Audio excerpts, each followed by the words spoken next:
Hello, Life on Side B family. I mentioned in the series finale that the trailer for Becoming Whole would drop on March 24th, but actually I'm getting it to you a week early. So I hope you enjoy listening. If you want to hear the full series when it comes out, go ahead into our show notes and click on the link there, or you can type into the search bar in the app that you're using for podcasts, Becoming Whole 6 Spiritual Movements, and follow it to hear the episodes when they come out in April.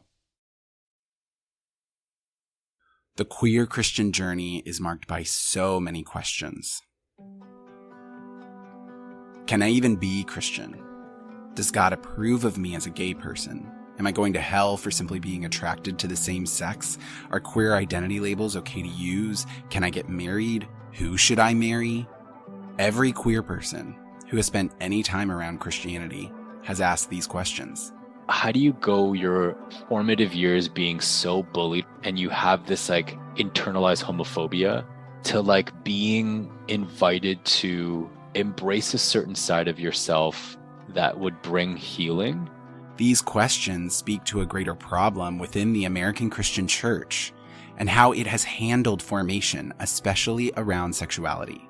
We've had so much bad teaching about ourselves in the queer community. So much bad teaching, both from the church and from the secular culture, that being able to see clearly both ourselves and God and our relationship with God takes an enormous amount of work. Churches have struggled to even acknowledge that queer people exist. When their existence has been acknowledged, the common response has been judgment, erasure, or even conversion therapy. This is why so much of the queer Christian experience has been focused on deciphering if we even have a place in the church.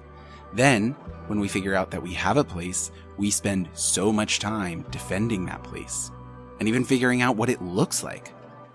All of this as we try to embark on the spiritual journey that every person takes. We hardly get to ask the deeper questions, the formative questions.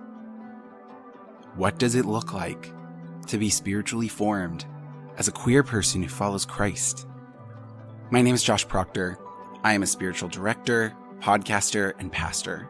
I have spent the last 6 years asking, exploring, and delving into this question and the whole web it unlocks. Welcome to Becoming Whole, a 7-episode series exploring 6 spiritual movements that help us integrate faith and sexuality, especially for LGBT and same-sex attracted individuals. I invite you to join me as I sit down with my dear friend and colleague, Sarah Claire Smith Calling. I'm a licensed mental health counselor, and I have worked in the church space for the last, let's say, 8 years. We dive into discussions around combating shame. It's a neurobiological, neurochemical, physiological response. Yeah. It is the single most powerful human response to external stimuli. And the false ideas of God we were given, how to process the pains and the resentments we carry from our stories. Mm-hmm. They have to reckon with the ways that they have harmed me. Yes, yes. And I have to reckon with the ways that they have harmed me. Mm-hmm. But I also can't make myself somehow superior to them. Yeah.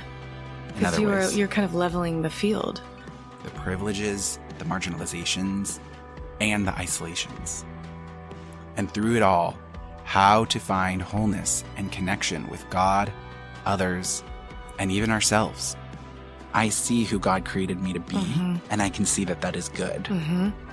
Which then makes you want to love yourself more, which actually transforms your behaviors. And then it all actually happens. Instead of out of, I hate myself, but actually I am loved by love. Yeah. Which is so dignifying. Yes. Which then you want to care for yourself. Yeah. You want to care for others. It is actually transformative. Yeah. 100%. Join me on April 7th as we explore spiritual formation in LGBT lives.